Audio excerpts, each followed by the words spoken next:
பிடிச்சி இறக்கி வைப்பேன்.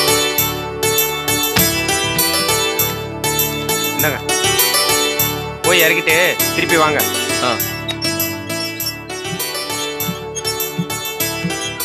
இந்த செல்வம் இதை நோட் பண்ணிக்க. எல்லாம் சரியா இருக்கா? அப்புறம் தீபாவளி எல்லாம் எப்படி? சூப்பர் தீபாவளி. என் வாழ்க்கையில இப்படி ஒரு தீபாவளி கொண்டாடுனதுல அவ்வளவு சந்தோஷமா இருந்துச்சு. இருக்காதா பின்ன? சம்பந்தக்காரங்க வீட்டுல வேற தங்கியிருக்க, அந்த வீட்டுல 3-4 பொண்ணுங்க வேற, ஜாலியா இருக்காதா? ஏப்பா நீ பொறாமையா இருக்கா? வயிற்றுச்சல். உங்க மாமனார் வீட்டுல இது வரைக்கும் நீங்க தீபாவளி கொண்டாடுனதே இல்லையா? கொண்டாடி இருக்கனே. அந்த கொடுமையா கேக்குற? என் சம்சாரத்துக்கு கூட பிறந்தவங்க 4 தம்பிங்க, சித்தப்பா பசங்க பெரியப்பா பசங்கன்னு ஒரு 7-8 பேரு. நான் தீபாவளிக்கு அங்க போன உடனே மாமா துட்டு கொடு மாமா துட்டு கொடுன்னு என் பாக்கெட்ல இருக்கிற பணத்தெல்லாம் காலி பண்ணி வச்சுங்க. சொன்ன வைக்க கேடு. அங்கிருந்து திரும்பி வரதுக்கு கை மாத்தா துட்டை வாங்கிட்டு வந்தேன். என் தலை தீபாவளி கடங்கார தீபாவளி ஆயிப்போச்சு.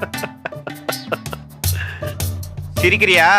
சரி உன் தலை தீபாவளிக்கு நீ எப்படி மாட்ட போற பாக்குறேன். அப்புறம் பண்ணின பணம் ஒண்ணு வந்துச்சு. அந்த மணி கொடுத்த பணத்தை ஒரே வாரத்துக்குள்ள எப்படியாவது திருப்பி வாங்கணும்னு அண்ணன் சொல்லிட்டாரு. அப்புறம் அந்த விழுப்புரம் பார்ட்டிக்கு பாதி அமௌண்ட்டுக்கு டிடி எடுத்து அமிச்சா போதும். சரக்கு சுத்தமா சரியில்லை.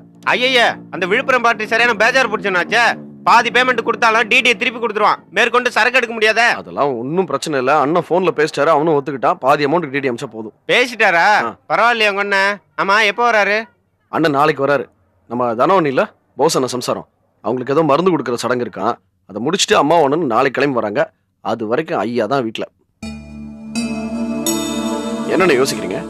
ஒன்றும் இல்லை, ஒருத்தங்கிட்ட 500 ரூபாய் கை மாத்தா வாங்கியிருந்தேன். இன்னைக்கு திருப்பி கொடுக்கறதா சொல்லியிருந்தேன். அவங்ககிட்ட கொடுத்தாகணும். உங்ககிட்ட இருக்கா? ஐயோ, இன்னைக்குன்னு பார்த்து எங்கிட்டையும் பணம் இல்லை, கல்லாலையும் பணம் இல்லை. கரெக்டாக அந்த விழுப்புரம் பார்ட்டிக்கு தான் அமௌண்ட் எடுத்து வச்சிருக்கேன். நாளைக்கு வாங்கிக்கலாமா? நாளைக்கா? சரி விடு, நான் வேற ஏற்பாடு பண்ணிக்கிறேன். நான் கொஞ்சம் வெளியில் போயிட்டு வந்துடுறேன்.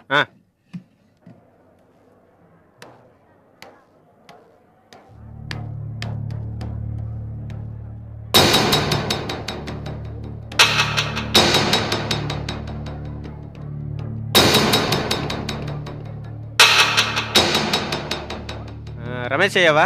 ரமேஷ் தான் பேசுறேன். நான் பழனி பேசுறேன். தெரியுது. என்ன விஷயம்? ஒரு 500 ரூபாய் இருந்தா கொடுங்களேன், முக்கியமான வேலை. ஏன் ஓ முதலாளி மாணிக்கத்திட்ட கேட்க வேண்டியதானே? அவர் ஊர்ல இல்ல, தலை தீபாவளி கொண்டாடுறதுக்காக மாமனார் வீட்டுக்கு போயிருக்காரு. நாளைக்கு தான் வருவார் போல இருக்கு. அப்போ கடையில நீ மட்டும் தான் இருக்கியா? இல்ல, செல்வம் இருக்கான். அவன் போலியா தீபாவளிக்கு? அவன் போயிட்டு வந்துட்டான். அவங்ககிட்டயும் கேட்டு பார்த்தேன், இல்லன்ட்டான். அவன் மட்டும் தான் தனியா இருக்கான் பாவம். அவன் தனியா தான் இருக்கானா? சாயங்காலம் என்ன வந்து பாரு, பணம் வாங்கிட்டு போ.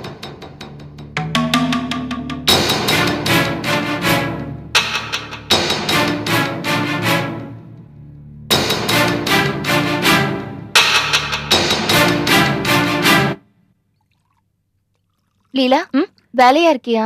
ஆமாக்கா. சரி, அப்ப நான் கோயிலுக்கு போயிட்டு வந்துடுறேன். இப்ப எதுக்கா? சாயங்காலம் போனா நானும் வருவேன்ல.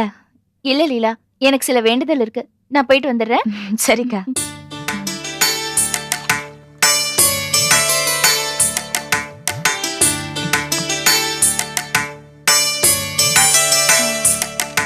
அத்தை, நான் கோயிலுக்கு போறேன், வரீங்களா? இல்லம்மா, நான் வரல, நீ போயிட்டு வா. ஏண்டா மணிக்கம், நீ வேணா போயிட்டு வேண்டா? இல்லம்மா, சாப்பிட்டது வயிறு ஃபுல்லா இருக்கு, தூங்குனா போதும்னு இருக்கு. தரோ, எனக்கும் சேர்த்து நீயே வேண்டிக்கோ. சரிங்க, வரேன் அத்தை. பவானி, என் கூட கோயிலுக்கு வா.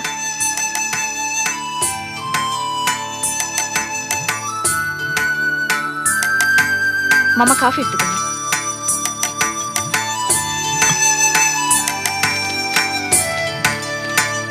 ஏமா லீலா, இன்னுமா வேலை முடியல? எல்லாம் முடிஞ்ச மாதிரிதான், இன்னும் கொஞ்சம் தான் வேலை இருக்கு. சிதம்பரம் அண்ணா, சிதம்பரம் அண்ணா வாங்க. யாருமா நீங்க? நான் சரோவுக்கு தூரத்து சொந்தம், அத்தை முறை வேணும். அப்படியா? உட்காருங்க. உங்களை எல்லாம் கல்யாணத்துல பார்த்தது. மாப்பிள்ளை எப்படி இருக்கீங்க? நல்லா இருக்கேன். எங்க ஊர் தலை தீபாவளி எல்லாம் எப்படி இருந்தது? அதுக்கு என்ன பிரமாதமா இருக்கு. புதுசா கடையெல்லாம் ஆரம்பிச்சிருக்கீங்களா? இந்த பக்கம் வரும்போது கேள்விப்பட்டேன். அப்படிங்களா? வியாபாரம் நல்லா நடக்குதா மாப்பிள்ளை? பரவாயில்லாம போயிட்டு இருக்கு. கேட்கவே சந்தோஷமா இருக்கு. பொண்ணு பார்க்க வர்றப்ப ஒரு கடையில வேலை செஞ்சீங்க, இப்ப தனியா கடை ஆரம்பிச்சு நீங்களே முதலாளி ஆயிட்டீங்க. வியாபாரமான மாப்பிள்ளை தான். எல்லாம் அந்த ஆண்டவன் செயல்மா. இந்த மாப்பிள்ளை நல்லா தான் இருக்காரு. ஆனா அவன் ஏன் தம்பி, உங்க சகல போஸ கூட்டு போய் ஒரு ஆளாக்கி விடக்கூடாதா? இங்க இருந்தான்னா ஒரு காலமும் உருப்பட மாட்டான். ஊர் சிரிச்சு போயிடும். ஏற்கனவே சிரிச்சு போச்சு. ஏன் அவனுக்கு என்னாச்சு? அவன் நல்லா தானே இருக்கான். அட, உனக்கு சங்கதி தெரியாதா? மருந்து குடிச்சு சாகல போயிட்டான். அவன் பொழைச்சதே பெரும்பாடு.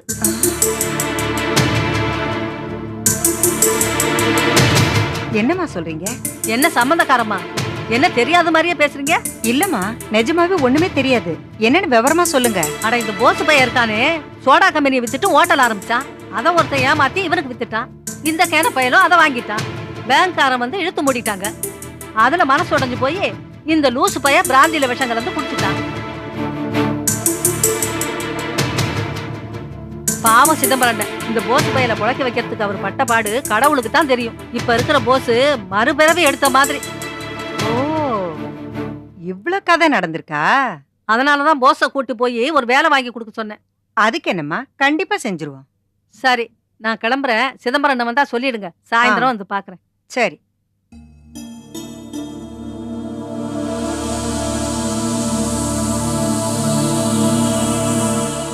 கேட்டியாடா? அந்த பொம்பளை வந்து சொன்னதெல்லாம் கேட்டியா? 2 பேரும் தானே கேட்டோம். என்னடா அர்த்தம் இதெல்லாம்? இவ்வளவு பிரச்சனை நடந்திருக்கு. நமக்கு ஒரு சின்ன தகவலா தெரியுமா? இதெல்லாம் உன் பொண்டாட்டிக்கு தெரியாமலா இருந்திருக்கும்? மா, தெரியாம கூட இருந்திருக்கலாம் இல்லையா? அட போடா இவனே. நடுவுல அவ தங்கச்சி லீலாவை இங்க கொண்டு வந்து விடத்துக்கு வந்தால, அப்ப அவளுக்கு இதெல்லாம் தெரியாமலா இருந்திருக்கும்? எப்பவாவது ஏதாவது ஒண்ணுன்னா உன்கிட்ட மூச்சு விட்டுருக்காளா உன் பொண்டாட்டி? சொல்லுடா. எப்படிடா சொல்லுவா? உன்னை புருஷன்னு மதிக்கணும், என்ன மாமியார்னாவது மதிக்கணும். ரெண்டும் தான் இல்லையே. அத திமிரு பிடிச்சு அலையறாளே. மா, ஒருவேளை சங்கடப்பட்டு கூட சொல்லாம இருந்திருக்கலாம் இல்லையா? அடப்போடா, நீ ஒரு வழங்காத பைய. அவதான் நம்மள கால் தூசியா மதிக்கிறாளே. நம்ம புருஷனாச்சு, நம்ம மாமியாராச்சுன்னு கொஞ்சமாவது பயபக்திங்கிறது அவளுக்கு கிடையாது. மா,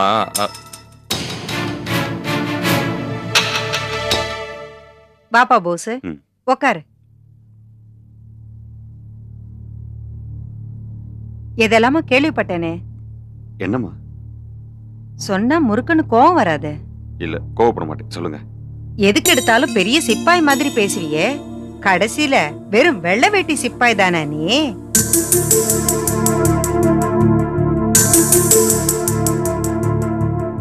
தைரியம் சவடால் எல்லாம் வெளியேதான் போல இருக்கு. உள்ளுக்குள்ள சரியான கோழப்பையில இருப்ப போல இருக்கு.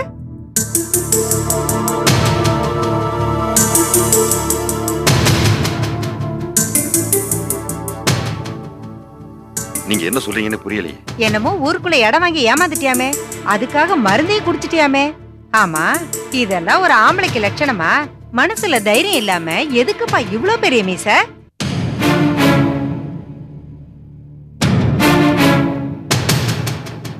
அம்மா, இப்போ எதுக்குமா இதெல்லாம் டேய், பேசிட்டு? நீ சும்மா இருடா. 4 பேர் புத்தி சொன்னாதான் இந்த மாதிரி ஆளுங்களுக்கெல்லாம் உரைக்கும். இனிமேலாவது இந்த மாதிரிலாம் செய்யாம இருப்பாங்க. ஏன் போஸ், உனக்கு என்ன பெருசா கஷ்டம் வந்துருச்சுன்னு சொல்லி இந்த மாதிரி கேணத்தனமா நடந்துகிட்ட?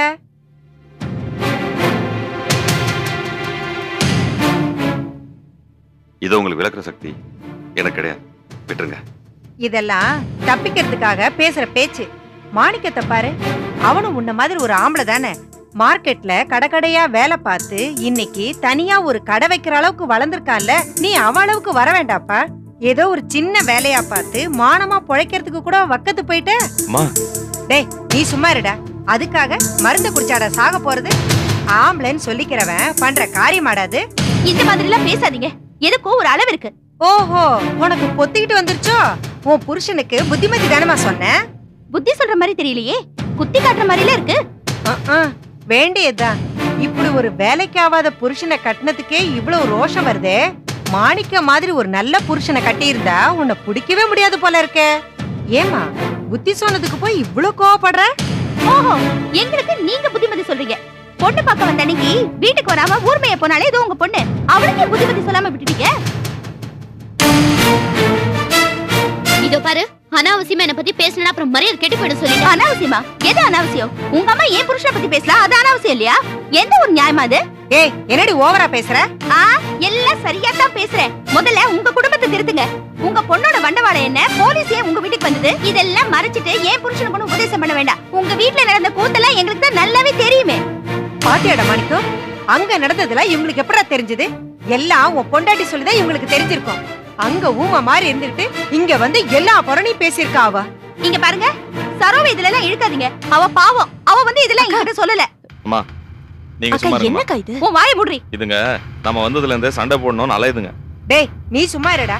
வயசுல பெரியவங்கங்கிற கொஞ்சம் கூட மரியாதை இல்லாம என்னென்னமோ பேசிக்கிட்டு இருக்கா அவ. இங்க பாருங்க, உங்களை திட்டணுங்கிறதுக்காக நான் இப்படி எல்லாம் பேசல. ஏன் புருஷனை பத்தி நீங்க பேசுறத பொறுக்காம தான் நான் பேசிட்டு இருக்கேன். உன் புருஷன் சொன்னதும் பொறுக்கலையும்.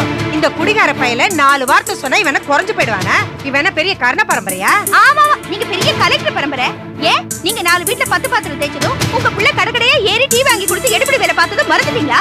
இது பாருங்க, என் புருஷன் மனசு நோக்கிற மாதிரி ஏதாவது பேசுறீங்க, உருப்பட மாட்டீங்க. அடி பாவி, சாபம் ஆடி விடுற.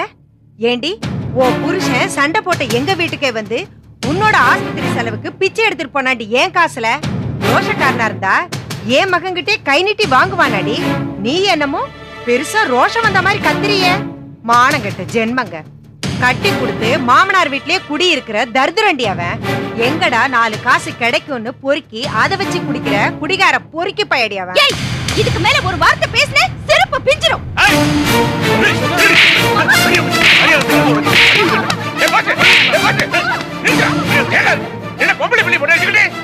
ஏ பொண்ணு அடிச்சதும் அப்படியே பதறுதோ. சம்பந்தியம்மா உங்ககிட்ட ஏதோ பிரச்சனை பண்ணாளா? இனிமே என்ன சம்பந்தின்னு சொல்லாதீங்க. உங்க குடும்பத்துக்கு அந்த தகுதி கிடையாதுங்க. வேணாம்மா, பெரிய வார்த்தை எல்லாம் சொல்லாதீங்க. இத பாருங்கப்பா, எதுவா இருந்தாலும் சரி பண்ணிடலாம். கொஞ்சம் அமைதியா இருக்குமா? என்னையும் அமைதியா இருக்க சொல்றீங்க? செருப்பு பிஞ்சிரும்னு என்னையும் என் பிள்ளைய பார்த்து சொல்ற உன் மூத்த மக. அவன் நாக்க இழுத்து வச்சு அறுக்க வேண்டாம். சொன்னியா அப்படி? மன்னிப்பு கேளு. முடியாதுப்பா, நான் எதுக்கு அப்படி சொன்னேன்? எதுவா இருந்தாலும் மன்னிப்பு கேளு. முடியாது.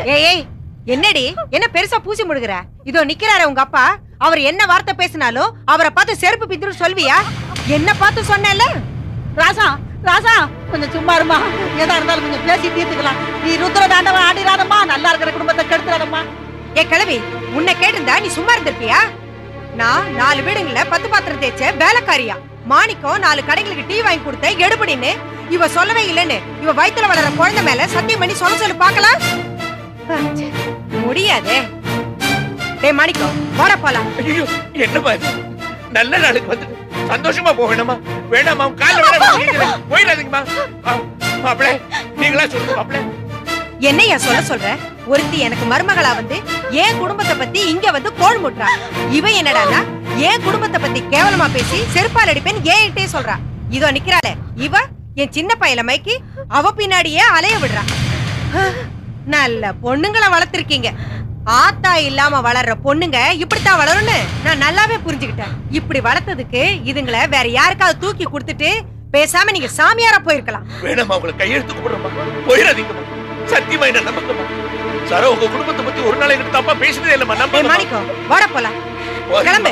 அம்மா அம்மா கேளுமா, அவசரப்படாதம்மா. சிரிச்சுக்கிட்டே வந்தோம், சிரிச்சுக்கிட்டே போயிடுவோம். தரம் கோயிலுக்கு போயிருக்கா, அவளும் வந்துடட்டும். அவளை நல்லபடியா கூட்டிட்டு போய் கிளம்புறோம். நீ வரியா இல்லையா? வா. நல்லா இருக்கிற குடும்பத்துக்கு ராசா அவ வந்தா அவளை நீங்க வீட்டோடய வச்சுக்கோங்க. சரா வந்துருவோம்மா, கோயில இருந்து வந்துருவோம்மா. அம்மா அம்மா போகாதீங்கம்மா, போகாதீங்கம்மா.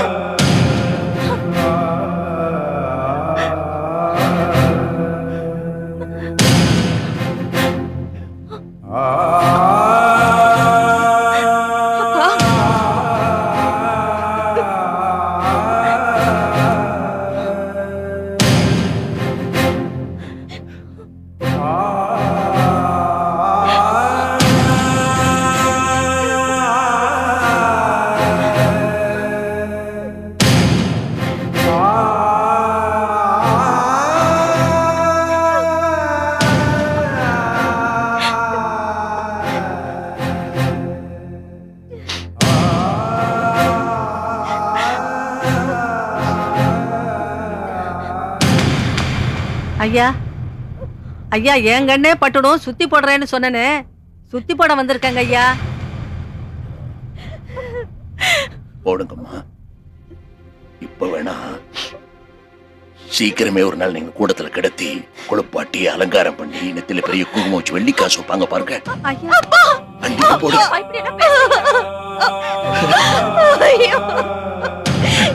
என் புருஷனை பாய்க்கு வந்தபடியெல்லாம் கேட்டு நான்